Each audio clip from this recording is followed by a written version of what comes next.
Poor women work in poultry.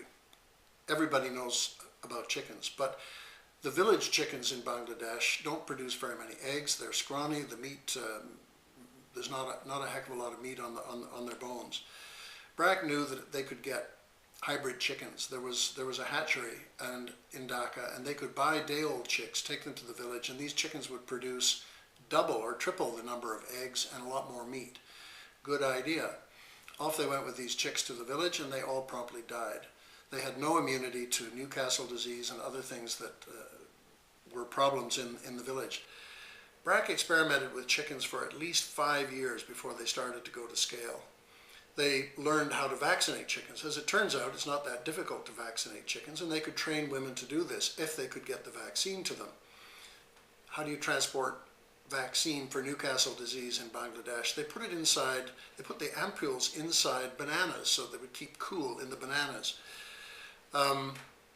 They created a chain of people who would raise chickens, who would vaccinate chickens, and then who would raise, basically produce eggs and market the eggs.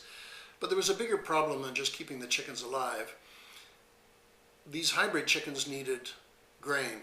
They couldn't run around the village eating bugs and garbage.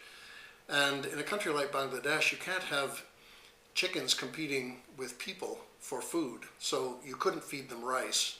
People were starving in Bangladesh, so they had to find an alternative.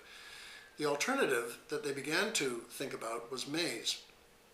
Maize in Bangladesh is grown on marginal lands, so it's not in competition for food crops. It was hardly known at all, in fact, and they imported seed from Thailand and grew it on this marginal land. So gradually, a business in maize grew up. But the maize seed from Thailand wasn't good enough. It was not producing very much, so they began to experiment with seeds. One thing led to another, and they now have a hatchery that produces, I think, 300,000 chicks a month. A hatchery, I think they've got 6 hatcheries. They've got a chicken feed operation that produces 3,000 or 4,000 tons of chicken feed a month.